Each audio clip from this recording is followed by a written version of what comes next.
PM Modi આજે આપશે દેશને મોટી ભેટ। દેશના મોટા પ્રોજેક્ટ દિલ્હી મુંબઈ એક્સપ્રેસ વેના ફેઝ 1 નું પ્રધાનમંત્રી મોદી આજે ઉદ્ઘાટન કરશે।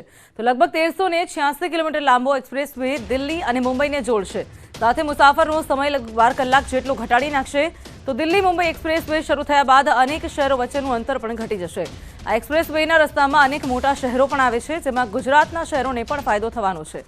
આ પ્રોજેક્ટ માટે 5 રાજ્યો એટલે કે દિલ્હી, હરિયાણા, રાજસ્થાન, ગુજરાત અને મહારાષ્ટ્રમાંથી 15,000 હેક્ટર જમીનનું સંપાદન કરાયું છે। આ એક્સપ્રેસ વેનો ડ્રોન વિડીયો કેન્દ્રીય મંત્રી નીતિન ગડકરીએ પણ શેર કર્યો છે। હવે દિલ્હી અને જયપુર વચ્ચેનો પ્રવાસનો સમય ઘટીને 3.5 કલાકનો થઈ જશે।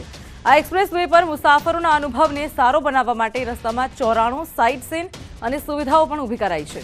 તો એક્સપ્રેસ વે પર 40થી વધુ મુખ્ય ઇન્ટરચેન્જ હશે, જે કોટા, ઇન્દોર, જયપુર, ભોપાલ, વડોદરા અને સુરતની કનેક્ટિવિટી સુધારશે।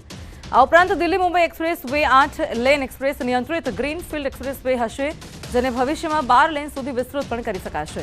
તો દિલ્હી મુંબઈ એક્સપ્રેસ વેથી દિલ્હી અને મુંબઈ વચ્ચેનું અંતર 180 કિલોમીટર જેટલું ઘટશે। તો અગાઉ પણ અંતર 1424 કિલોમીટર હતું, જે હાઈવે ખુલ્યા બાદ ઘટીને 1242 કિલોમીટર થઈ જશે। તો એક્સપ્રેસ વે એશિયાનો પ્રથમ અને વિશ્વનો બીજો એક્સપ્રેસ વે છે, જ્યાં વન્યજીવો માટે ઓવરપાસની સુવિધા પણ આપવામાં આવી છે। વડોદરા અને સુરતની કનેક્ટિવિટીમાં વધારે ફાયદો થશે।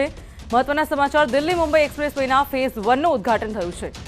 તો પીએમના હસ્તે દેશને વધુ એક મોટી ભેટ અપાઈ છે। દેશના મોટા પ્રોજેક્ટનું ઉદ્ઘાટન કરાયું છે।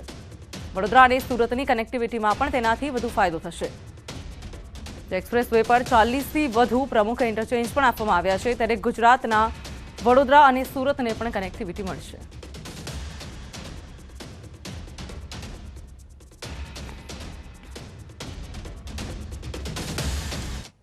અને હવે વાત કરીએ દૂધિયા રાજકારણની।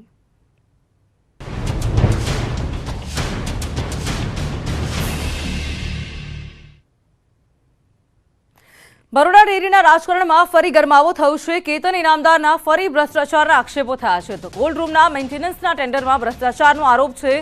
24 લાખના ટેન્ડર માટે 29 લાખ રૂપિયા અપાયાનો આક્ષેપ છે। તો ચીઝ કેટલાના ટેન્ડરમાં 37 લાખના ભ્રષ્ટાચારનો પણ આક્ષેપ છે। તો બોડેલી ચિલિંગ સેન્ટરનો ઉપયોગ ન કરીને નુકસાન પણ કર્યું છે। તો ડેરીમાં સગા સંબંધીઓને નોકરી આપ્યાનો પણ આક્ષેપ લાગ્યો છે। તો ભ્રષ્ટાચારના આક્ષેપો બાદ ડેરીના દૂધમાં પણ ભારે ઉભરો આવ્યો છે।